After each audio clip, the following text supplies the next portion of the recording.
শয়তান দোস্ত তোর যেদিন 7 জনকে 5 জনকে ডেকেছিল বলিসনি কেন আপনার সঙ্গে কোনো আপোষ নয়। আমাদের আগে মসজিদ মাদ্রাসা আগে আপনাকে সেফ দিতে হবে, তারপর কথা। গোপনে কেন গেলি? গোপনে গোপনে গোপনে আন্দোলন করতে পারতিস। এই সাধারণ মানুষগুলোকে নিয়ে রাস্তায় ফেলে রেখেছিলিস কেন? তোরা মানুষের বাচ্চা, তোদের গায়ে ব্লাড আছে, সত্যি মানুষের। এই টুপি দাড়ি ও শয়তানও পরে, মাঝে মাঝে শয়তানও পরে, ওরও প্রয়োজন হয়। মাঝে মাঝে স্টেজে বক্তব্য দেয় শয়তান। রাগ হচ্ছে বোধহয় নাকি? হক কথা স্বীকার করুন, জবান দিয়ে বলুন। এই হক কথা বলাটা, মেনে নেওয়াটাও হলো আপনার জীবনের ইবাদত। একবার জোরে বলুন। হককে আল্লাহ ভালোবাসে। দুনিয়ার মানুষ একদিকে হয়ে যাবে, আপনার পাশে কেউ নেই, দেখতে পাচ্ছেন পুরো ময়দান ফাঁকা। আল্লাহ বলছেন না রে, ফাঁকা না, আমি তো জমিনের মালিক, তোর পাশেই আছি। একবার জোরে বলুন। তোর কামিয়াবি কেউ রুখতে পারবে না, কারণ জমিনের মালিক তোর পাশেই আছে। আল্লাহর উপরে তাওয়াক্কাল করে চলুন। বিশ্বাস পৃথিবীর কোন নেতা মন্ত্রী কেউ আমাদের আপন নয়। জমিনের মালিক যিনি, জানের মালিক যিনি, হায়াতের মালিক যিনি, রিজিকের মালিক যিনি, ইজ্জত সম্মানের মালিক যিনি, এই পৃথিবীটা আমাদের জন্য যিনি দান করেছেন, তিনি আমাদের আপন, আর কেউ না। বোঝাতে পারলাম না বোধহয়? এই মান নিয়ে শাহনাজ ভাই চলে, ওই জন্য কারুর পোষে না। কথা বুঝতে পারছেন না? ওই দূর তোর মন্ত্রী তো কি হয়েছে, তুই নেতা তো কি হয়েছে, তোর নেতা নেতাগিরি পকেটে রাখ, আমার সঙ্গে গরম দিস না, তোর খেয়ে বেড়ায় নিয়ে আমি। কথা বুঝতে পারছেন না? ইমানের জায়গা কংক্রিট রাখেন। মুসলমানদের নেতা মন্ত্রীর দরকার আগে না, ইমান দরকার, ইমান। খালিদ বিন ওয়ালিদ উঠে দাঁড়ালেন। ফারুক আযম ওমর রাদিয়াল্লাহু তাআলা আনহু বললেন, মুসলমানেরা 10 জন, আপনার 10,000 যারা প্রথম চান্সে এক চান্সে হাত উঠিয়েছেন, তারাই আজকে জিহাদে যাবে। একবার জোরে বলুন। নাম লেখা হয়ে গেছে। ফজরের নামাজে 10,000 তাদেরকেই প্রথম চুজ নিয়ে নিলেন, যারা এক চান্সে প্রথম হাত তুলেছে দুটো। তার মানে বোঝা যাচ্ছে তখনকার মুসলমান ফজরের নামাজ পড়তেন, মসজিদে জায়গা ধরতো না, খালি চেটিয়াল ময়দানেও ফজরের নামাজ পড়তো। একবার জোরে বলে। আর এখন ফজরের নামাজ বল বাপ বল, হাইয়া আলাস সালাহ,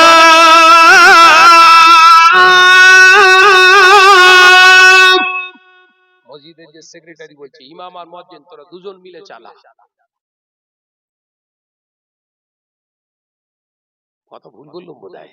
ফজরের ওয়াক্তে কজন হয়? এইরকম কাতারবদ্ধভাবে যখন মসজিদে ফজরের নামাজ পড়তে গিয়ে বসে থাকবেন অপেক্ষায় জমাতে, সেই দিন আবার এই গোটা বিশ্বকে আল্লাহ মুসলমানদের হাতে তুলে দেবে। জুম্মার নামাজে ভিড় করছে, চলে যা একটু বসি, প্রথম কাতারে চলে যা, নেকি বেশি, চলে যা। ফজরের নামাজ পড়িনি, কথা মিথ্যে কথা বলছি নাকি? ফজরের নামাজ পড়ে রে, ও গিয়ে তাহিয়াতুল উযু পড়ছে। আল্লাহু আকবার। যে 5 ওয়াক্ত নামাজ পড়ে চাচা, মুখের দিকটা বুঝি নতুন, কোথায় বাড়িয়ে, জীবনে কোনোদিন দেখিনি, জীবনে মসজিদে আসে না, ও গিয়ে তাহিয়াতুল উযু চালাচ্ছে। যে ফজরের নামাজ পড়ে না, ওর জন্য তাহিয়াতুল উযু নয়। কথা বুঝতে পারছেন না? এইগুলো মৌলী সাহেবরা বলতে ওদের মুখে যেন কি হয়েছে আল্লাহ জানে, কি রোগে, রোগের আমি ভাই নাম জানিনি এখনো, বের করবো, তবে রোগের নামই বের করবো ইনশাআল্লাহ। এই ফতোয়াটা দিয়েছি, পরপর যদি 3টে জুম্মা কাজা হয়ে যায়, তাহলে মুনাফিক হয়ে যাবে, বেঈমান হয়ে যাবে, কাফের হয়ে যাবে, তাই তো নাকি? পরপর 3টে জুম্মা। আমাদের জওয়ান ছেলেরা ভাবলো তাই তো একেবারে কাফের হওয়ার দরকার নেই, বেঈমান হওয়ার দরকার নেই, জুম্মাটা ধরে রাখি। এদের এখন মাদ্রাসায় পড়া লাগে না, জানেন তো? ওরা এখন সব বড় বড় সব মুফতি, সেটিং করলে ফতোয়া মারে। আবার কিছু কিছু আলেম ওলামা ফতোয়া দিচ্ছে, বাবা ঈদ মুসলমানদের 2টো না 52টা ঈদ, বুঝতে পেরেছিস তো বাপ? 52টা নয়, আরো 2টো বাড়াচ্ছে, 54টা। এরম পরপর বাড়াতে বাড়াতে বললো জুম্মা হলো সপ্তাহের একটা ঈদ। এরা মজা আসতো, হাদিস আছে, হ্যাঁ ঠিকই বলেছেন, কিন্তু এটা ভেঙে বোঝাননি কেন? এটাকে ভালো করে সুন্দর করে ব্যাখ্যা করতে পারেননি। যদি ব্যাখ্যা না করতে পারেন কেন এই হাদিস বর্ণনা করলেন, এত সব শেষ হয়ে যাবে। হাদিস বিশ্লেষণ করার ক্ষমতা যদি আপনার না থাকে কেন হাদিস বলেন? রাসূল বলেছেন সপ্তাহের জুমা মুমিনদের জন্য, মুসল্লিদের জন্য সপ্তাহের জুমা, সপ্তাহের ঈদ হলো জুমা। কাদের জন্য বলেছেন নবী? তার মানে যারা 5 ওয়াক্ত নামাজি তাদের জন্য খুশি হলো জুমা। একবার জোরে বলেন, একবার জোরে বলেন। ফজরের নামাজ পড়েনি, জোহর পড়েনি, আসর পড়েনি, মাগরিব পড়েনি, এশা পড়েনি, ফজর পড়েনি, জুম্মা থেকে হাজির। আল্লাহু আকবার। ফেরেশতারা বলছে আল্লাহ আমি কিছু বুঝতে পারছি না, আপনি বলেন কি করব। ভাইরা, আমার নওজওয়ানেরা, যুবকেরা, ছেলেরা, বাচ্চারা, পর্দানশীনা মা ও বোনেরা, হযরতে ওমর ইবনুল খাত্তাব রাদিয়াল্লাহু তাআলা আনহু বাড়িতে চলে গেলেন। নিজে হাতে করে একটা দস্তরখত লিখতে, একটা চিঠি লিখলেন, দস্তাবেজ লিখেছে। হুজুর আমার ওই চিঠিটা লিখে, চিঠিটা পাঠ করে খালিদ বিন ওয়ালিদের হাতে দিয়ে বললেন, ও ভাই খালিদ বিন ওয়ালিদ, এই মিশনে যদি আমি ওমর যেতে পারতাম, কতই না নসিবটা আমার ভালো হয়ে যেত। আমি তো যেতে পারছি না, কারণ রাষ্ট্রপ্রধান আল্লাহ আমাকে বানিয়েছে। আমি চলে গেলে এদিকে সামলাবে কে? তাই আমি এখানে সামলানোর জন্য রইলাম। তোমাকে দায়িত্ব দিলাম, 10,000 মুসলমানকে তোমার হাতে সঁপে দিলাম। আর দ্বিতীয় অপশন, আমি ওমর না যাওয়ার কারণে একটা চিঠি আমার তরফ থেকে তোমাদের কাছে থাক, এটা গিয়ে প্রথম ইহুদি লিডারের কাছে দিয়ে দেবে। ইহুদি লিডার এই চিঠিটা যদি একবার হাতে ধারণ করে, আমি ওমর থাকলে যে কাজটা হতো, আল্লাহ পাক এই চিঠির মাধ্যমে সেই কাজ করিয়ে দেবে। হায় হায়, কি ঈমান, কি মুসলমান, আল্লাহর উপরে বিশ্বাস দেখেন। আমি যেতে পারছি না তো কি হবে, আমার চিঠি ইনশাআল্লাহ আল্লাহ কাজ করিয়ে দেবে। হ্যাঁ, কি ঈমান। আর আমাদের ভেতরে পুরো সব খালি। বলছে এখানে 50,000 মুসলমান আছে, টেনশন নেই, আমরা জয়ী হব। কেউ নামাজ পড়ে না। কথা বলছেন না কেন? আরো দুটো একটা বলবো বলবো বলবো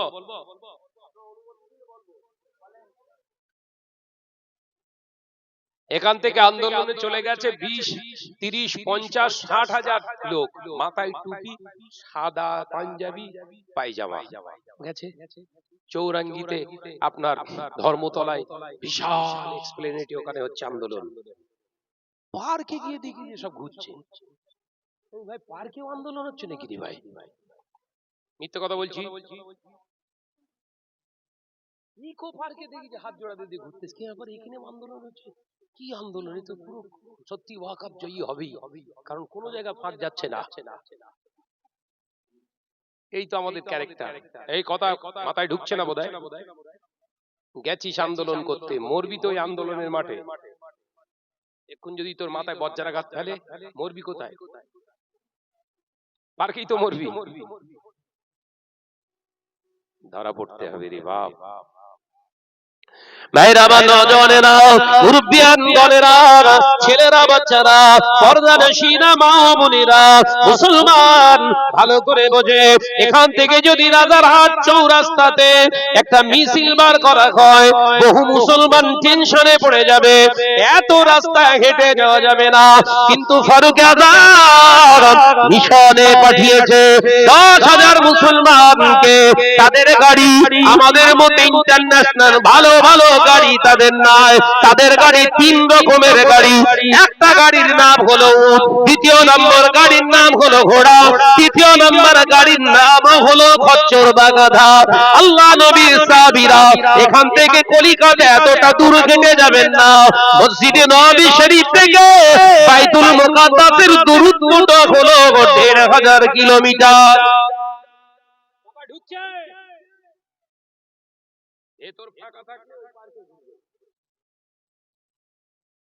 কথা বলে না।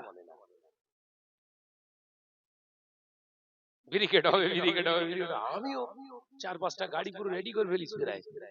আবার মন স্বপ্ন দেখছি উল্টো, গাড়ি সব বাড়ির দিকে ঢুকতে, আমি সকাল ফজরের নামাজ পড়ে বললাম না হবে না, ব্যারিকেড গাড়ি সব মানা করে দিয়েছিলাম, হবে না, দেখিস করছি। না ভাইজান সবাই করছে, আপনি নিষেধ করছেন।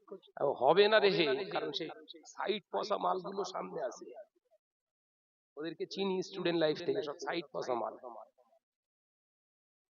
ব্যারিকেড হয়ে গেছে, কথা বলে না, হয়ে গেছে না, বিশাল লোক হয়েছিল তাই না? হ্যাঁ হয়নি? ও আচ্ছা।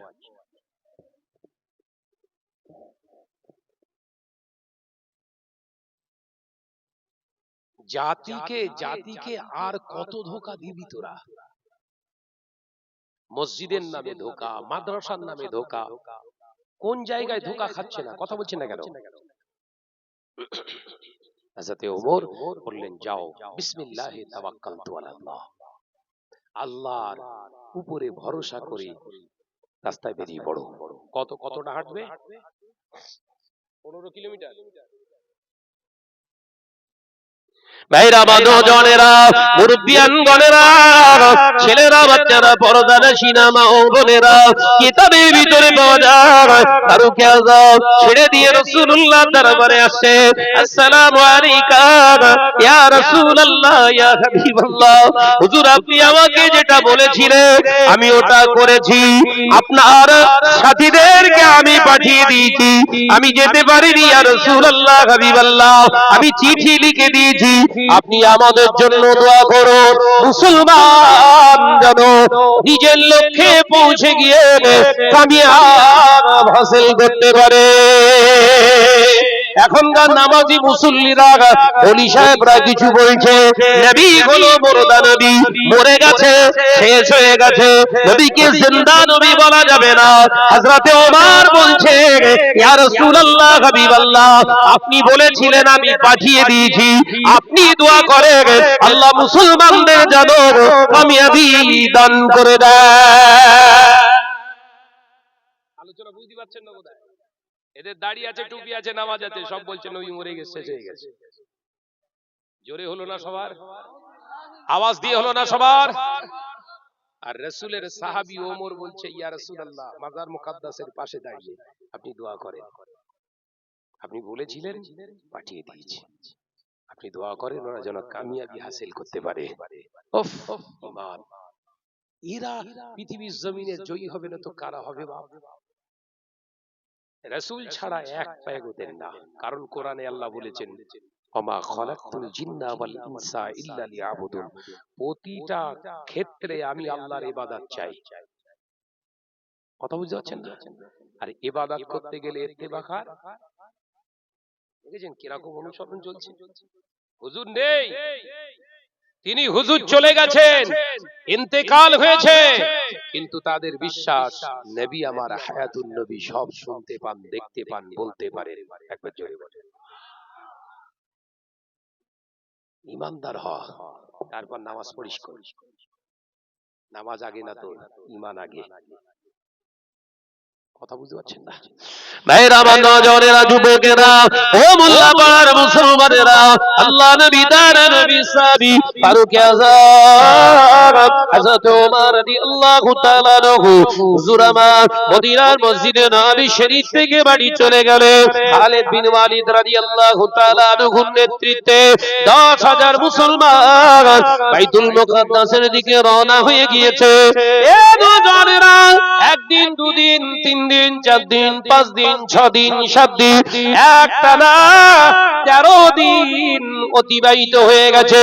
মুসলমানদের যেন একটু লড়বড়ে হয়ে গেছে, একটু এনার্জি যেন ক্রাইসিস হয়ে যাওয়ার একটা ভাব, দুর্বল হয়ে গেছে হেঁটে হেঁটে। খালিদ বিন ওয়ালিদ রাদিয়াল্লাহু তাআলা আনহু দাঁড়িয়ে পড়েছে, মুসলমানদের দিকে ঘুরে বললেন, ও মুসলমান ভাইরা, আপনাদের দেখে দুর্বল মনে হয়, আগে আপনারা বলুন এই আন্দোলনে এই মিশনে কি আমাদের জন্য আমরা যাচ্ছি? সব 10,000 মুসলমান বললেন না। আমরা কার জন্য যাচ্ছি? সবাই বললেন আল্লাহর জন্য। ও মুসলমান, আমাদের সম্মানের জন্য যদি না যায়, আল্লাহর জন্য যদি আমরা গিয়ে থাকি, এত দুর্বল হবে কেন? আল্লাহ কোরআনে জানিয়েছে তোমাদের প্রতি কদমটা হবে আমার ইবাদত বন্দেগী। ইবাদতে দুর্বলতা করলে আল্লাহ খুশি হয় না নারাজ হয়ে যায়? সবাই বললেন নারাজ হয়ে যায়। যদি আল্লাহকে নারাজ করে ইবাদত করি কবুল হবে না? না না, আল্লাহ নবী সাহাবী বললে তাহলে ধীর গতিতে নয়, অগ্রগতিতে এগিয়ে চলো।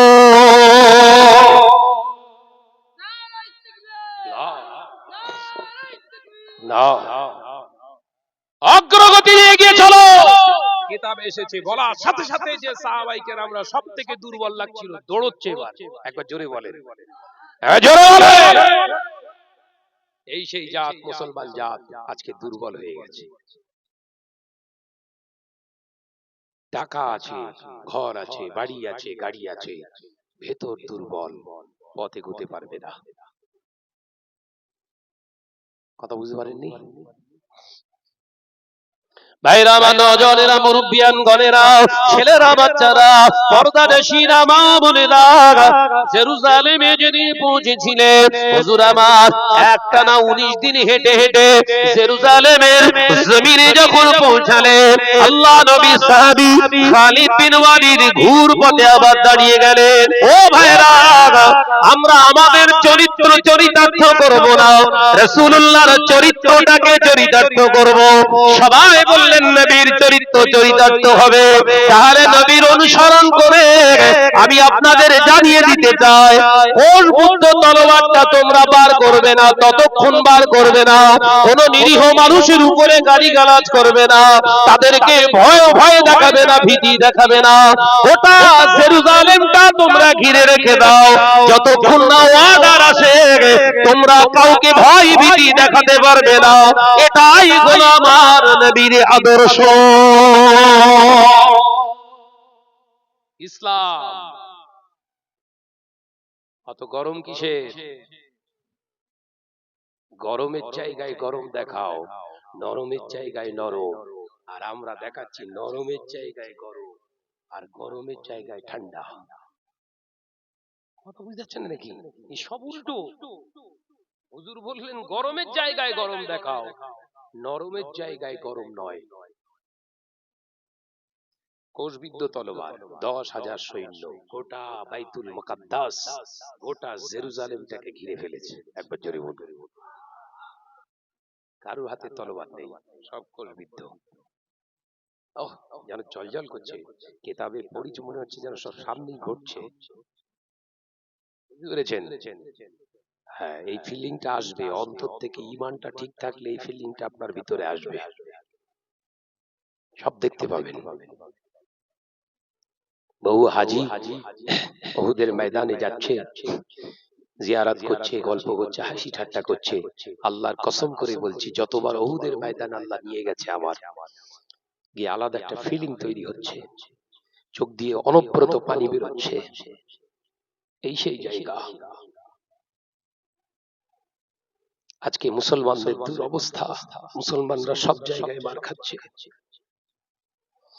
যে জাতিকে দেখে সিংহ, কুকুর, বিড়াল, হিংস্র জন্তু, জানোয়াররা সম্মান করত, সেই জাতিকে দেখে এরা ঘেউ ঘেউ করে তাড়া করছে।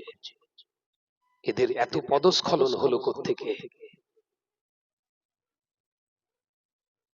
বসে বসে কাঁদছি। হাজী সাহেব এসে বলছে, ভাইজান কাঁদছেন কেন? না, একটা কিছু মনে পড়েছে, ওই জন্য কান্না পাচ্ছে। সম্মান করে আর মেয়েরা, নওজওয়ানেরা, যুবকেরা, ছেলেরা, বাচ্চারা, পর্দানশীরা, মা বোনেরা, আল্লাহ নবী সাহাবীরা জেরুজালেম ঘিরে ধরেছে। হযরত খালিদ বিন ওয়ালিদ দুইজন মুসলমান সৈন্যকে ডেকে বললেন, চলো একবার ইহুদি লিডারদের কাছে চলো। ইহুদি লিডারদের কাছে এসে বললে, আমরা মুসলমান মদিনাতুল মুনাওয়ারা থেকে এসেছি, আমরা 81 দিন, আমরা 10,000 মুসলমান এখানে এসেছি। কেন এসেছি প্রশ্ন করবে, যে বাইতুল মুকাদ্দাসটা চাবি আপনারা নিয়ে রেখেছে, ওই চাবিটা তো আমাদেরই, মসজিদটা তো আমাদেরই, ওটা বাইতুল মুকাদ্দাস, ওটা আমাদের পূর্বের কিবলা ছিল, তাই ওর চাবিটা আপনাদের হাতে থাকতে পারে না, আমাদের চাবি আমরা নিতে এসেছি। যদি আপনি সহজে দেন তাহলে ভালো, যদি মনে করেন আপনাদের সঙ্গে আমাদের ফাইট করে চাবি হাসিল করতে হবে, তবে মনে রেখে দেন আমরা হলাম সেই জাতি, যে জাতি কোনদিন লক্ষ্যভ্রষ্ট হয় না, অর্জিত যতক্ষণ না হয় এ জাতি কখনো লক্ষ্যভ্রষ্ট হয় না। এই নেন এই চিঠিটা, দুটো অপশন আপনাদের কাছে। কত অপশন? দুটো, হয় 10,000 নইলে চিঠি। ইহুদি লিডাররা চিঠিটা খুলে দেখলেন, প্রথমেই লেখা, ইহুদিরা শোনো, তো ওমর লিখছে, শোনো, ইসলাম কখনো রক্তক্ষয়ী, রক্ত ঝরানো পছন্দ করে না, আমরা তাই মুসলমানরা এটা পছন্দ করি না।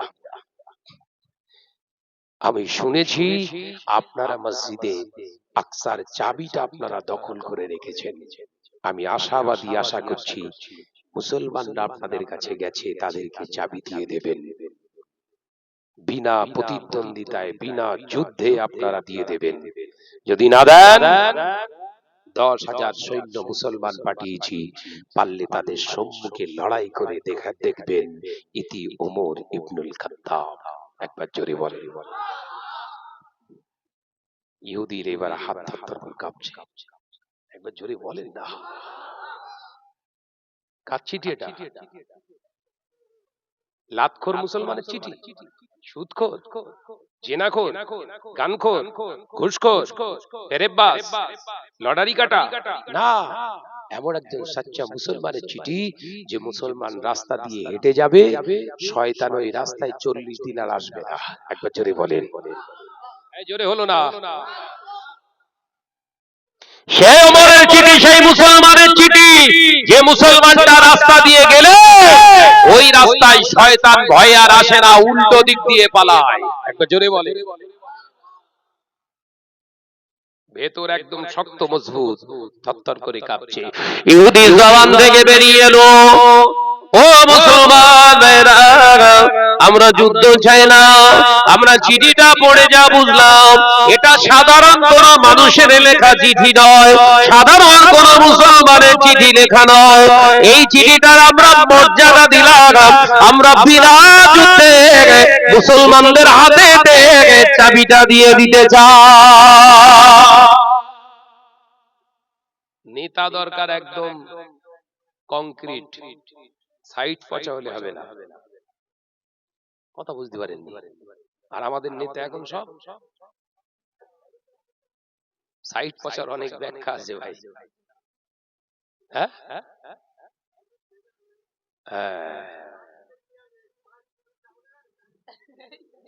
ওতেও কাজ হবে না বাপ, চাবুকলে কাজ হবে না, শুধু লেতুতি হবে। বুঝতে পারছেন না? ভাইরা, নজরেরা, মুরব্বিয়ান গণেরা, ছেলেরা, বাচ্চারা, পর্দানশীন মা বোনেরা, হযরত